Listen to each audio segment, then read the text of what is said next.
PCC e as igrejas. Por que templos funcionam para lavar dinheiro? Aí olha aqui, ó, o que está aqui na imagem?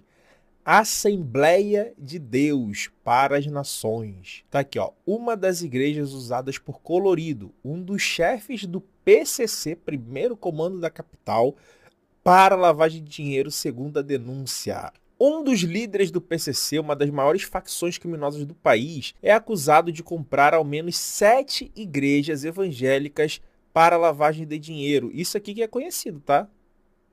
Isso aqui é o que é conhecido nessa denúncia aí, fora as outras, né?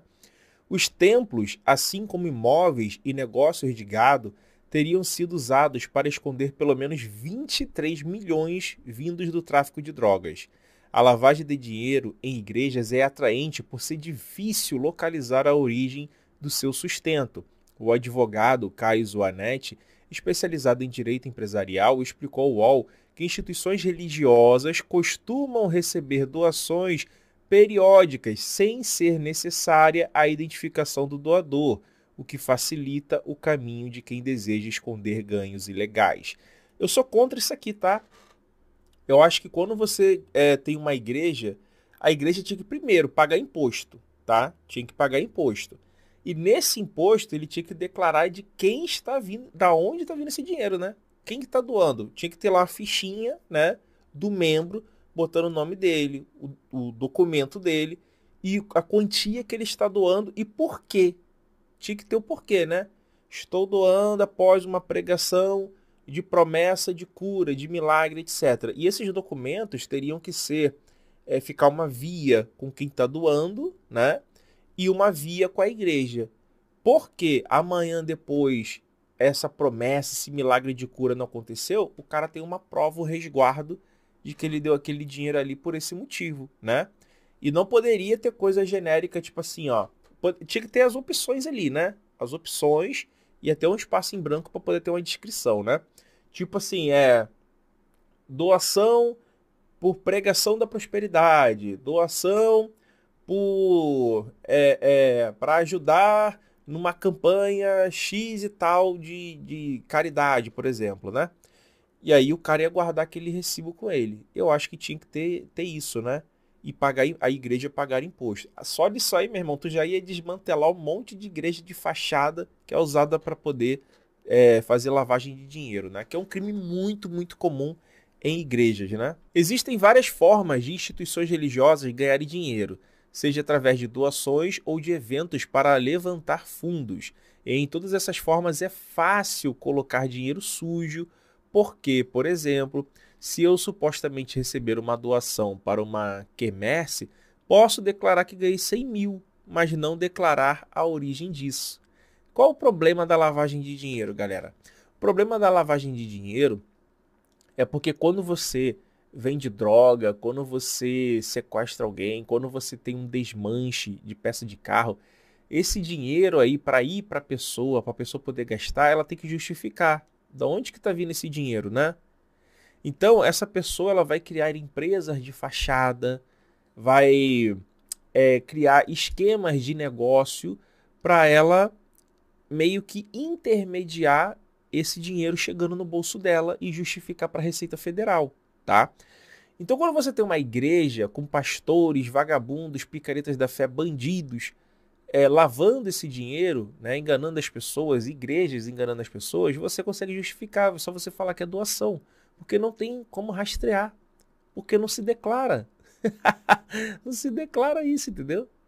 Você não tem como falar assim, ó, a dona Clotilde, a dona Esmirna ali, elas fizeram a doação ali, cada uma ali, ó, deram 50 mil reais pra igreja, cada. Não, tu não fala isso, né?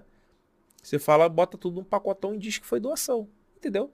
Agora, se tivesse uma fichinha, a igreja pagasse imposto e tivesse uma fichinha colocando por que aquele membro ali tá doando, já ia acabar com aquelas paradas de pegar dinheiro e botar em gasofilaço, já ia parar com isso, porque dali em diante todo mundo teria que justificar por que tá doando, entendeu?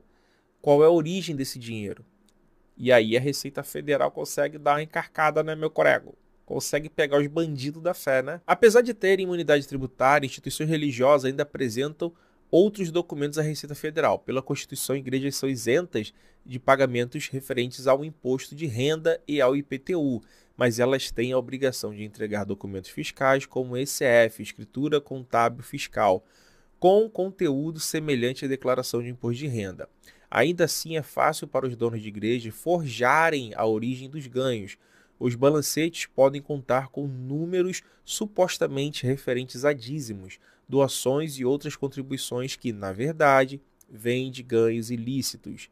A isenção tributária das instituições religiosas é um atrativo a mais, mas não o principal. Para a Zoanete, a imunidade jurídica que faz com que as igrejas não paguem impostos sobre os seus ganhos é apenas mais uma vantagem para os criminosos, mas sua principal motivação para usar como fachada é a facilidade para adulterar seus balancetes. Você presta conta de alguns balanços, mas já deu cara de licitude. Depois, em uma prolongação do crime de lavagem de dinheiro, a pessoa pode simular contratações.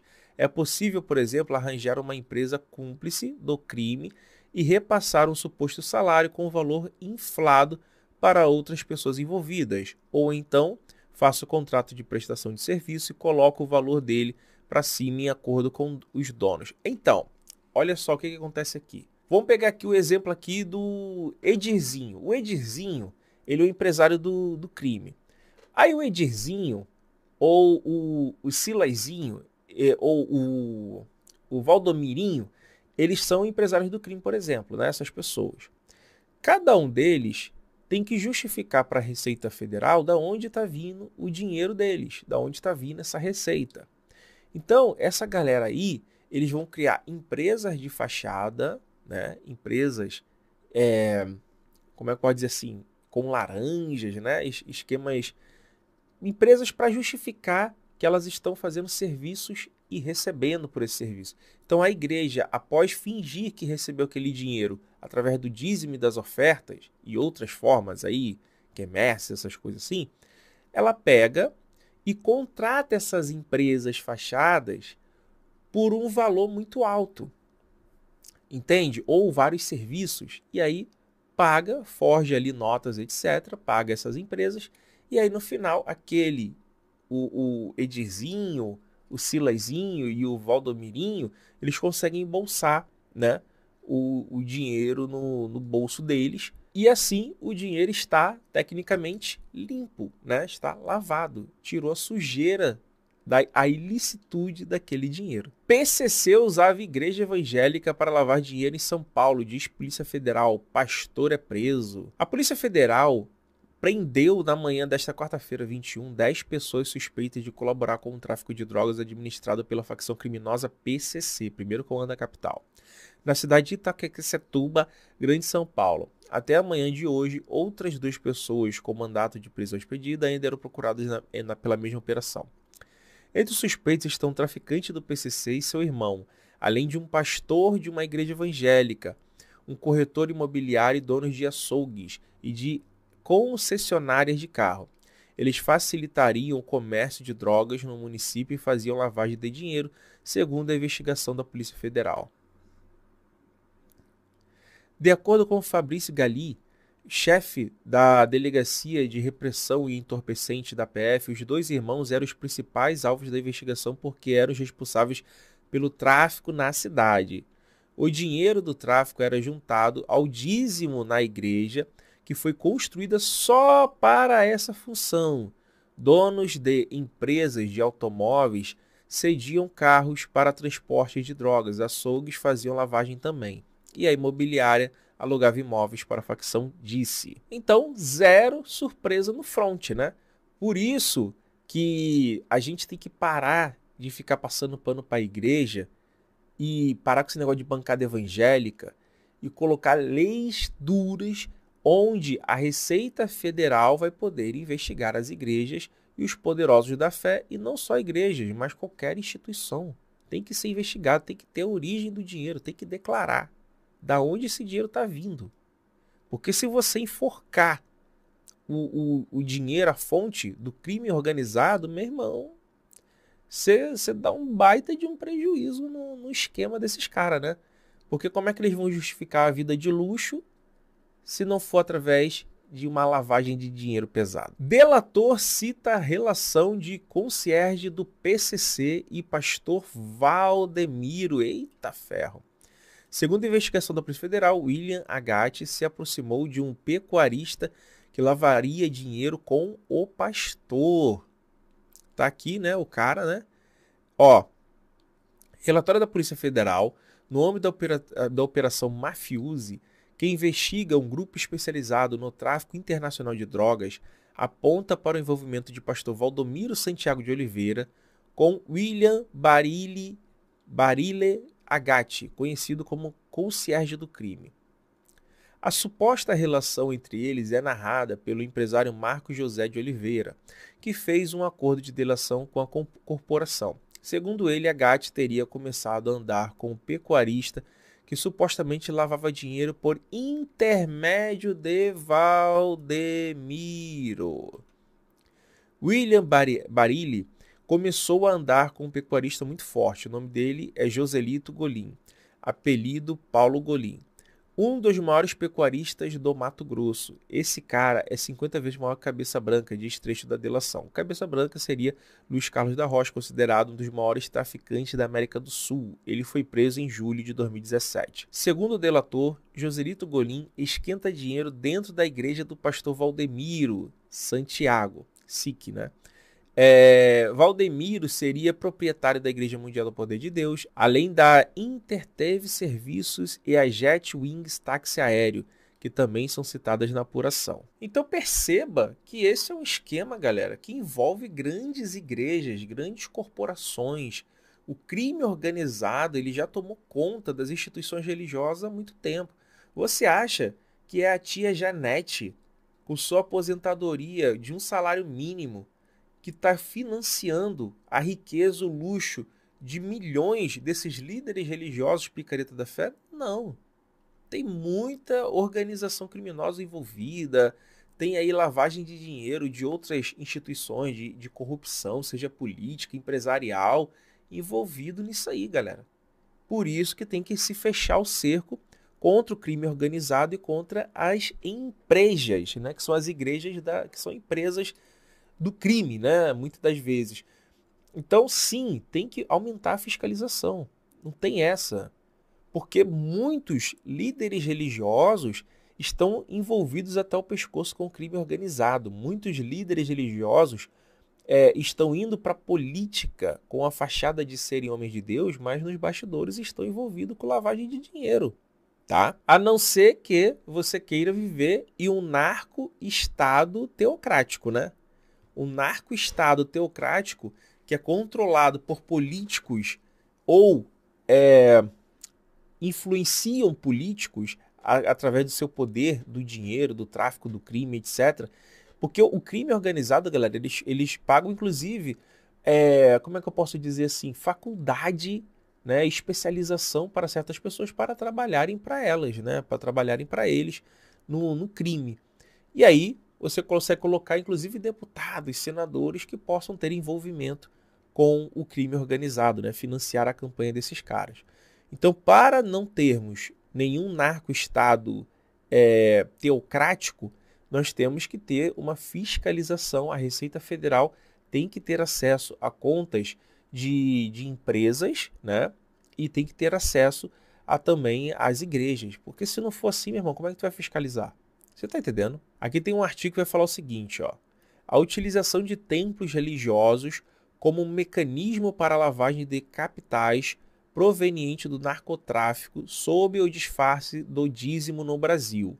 O papel das igrejas na ocultação de recursos ilícitos e seus impactos na sociedade brasileira. Então você vê que é desse ano, né, galera? Esse artigo aqui, ó, 12/5/2025. Resumo. A utilização de templos religiosos como veículo para a lavagem de capitais oriundos do narcotráfico representa um fenômeno de elevada complexidade jurídica e social, caracterizado pela simbiose perversa entre o sagrado e o profano. Eu só vejo aqui profano e profano, tá? Tem nada de sagrado aí, não. Facções criminosas como o primeiro comando da capital, PCC, e o terceiro comando puro, TCP, vem instrumentalizando igrejas, em especial as de matriz pentecostal, como fachadas para legitimar recursos provenientes do tráfico de drogas. Tal prática é facilitada por uma lacuna legislativa notável, a inexistência de norma jurídica que obrigue as organizações religiosas a identificarem doações ou dizimistas, o que inviabiliza a rastreabilidade das origens numerário. É o que eu estava falando, né? Para você ter um Brasil que melhore e evite esse tipo de crime, esse tipo de organização financeira através do tráfico e de igrejas, você tem que ter leis de fiscalização mais rígidas para identificar por que aquele membro está doando, por que ele está dando dinheiro. E não só nas igrejas, mas também em empresas. Tem empresas que não precisam declarar, né? Bota tudo num pacotão ali, e aí você mistura o dinheiro e você não consegue rastrear aquilo. Então as fiscalizações, elas têm que ser, como é que eu posso dizer assim, tem que ter uma obrigatoriedade para que você, nesses tipos de fundo e também de igreja, você consiga investigar e saber a origem. Tem que ter essa declaração, galera. Não tem jeito. Senão o Brasil vai virar um narco-estado. E cuidado onde você que é crente, você que é cristão, está frequentando, porque pode ser que a sua igreja esteja envolvida com narcotráfico, tá? Financiando narcotráfico, e você está ali servindo de fachada. Agora, para isso virar realidade, temos que cobrar os políticos, né? Que eles cobrem sim imposto das igrejas e que as igrejas sejam obrigadas a declarar a origem de quem está doando. Tem uma fichinha, né? Uma fichinha que não possa ser, colocar assim, ó, doação voluntária. Não, tem que explicar por que está voando. Tá doando por quê? Após uma pregação de teologia da prosperidade e tal. Ter ali as normas obrigatórias da opção que a pessoa tem que colocar, né? Então, assim, não faz sentido, apesar de que, né, a igreja pode obrigar ou incentivar o membro a botar numa opção que seja, como é que pode dizer assim, que possa ser mais facilitada, ou mandar o membro botar que está fazendo uma doação voluntária, né? Ele pode fazer isso. Mas isso aí a gente pensa numa coisa boa para se fazer em relação a isso. Mas tem que ter, galera. Se não tiver, o Brasil vai virar um narco-estado evangélico, um narco-estado teocrático. O PCC, essas organizações criminosas, já controlam muitas empresas no Brasil, muitos políticos no Brasil, muitos pastores no Brasil. Isso é um fato, não é questão de opinião. Eu não estou opinando aqui. Isso é um fato. Você procura qualquer igreja aí, ó, que você vai ver que tem envolvimento com lavagem de dinheiro. Seja do tráfico ou de empresas ou de políticos, esquemas de corrupção pesadíssimo. Não vou generalizar, né? Não são todas, é claro, mas uma boa parcela delas tem envolvimento com lavagem de dinheiro, tá? E principalmente esses aí que são grandões da fé. Os grandões da fé nem se fala. E se você quer se aprofundar, aqui vai ter uma sugestão de vídeo, aqui uma playlist com recomendações de vídeos sobre a Bíblia para você assistir. Clica nesse botão e se inscreve nesse canal. Deixa seu like e comenta aqui embaixo o que você achou desse vídeo. Um beijo, fui! Tchau, tchau, tamo junto!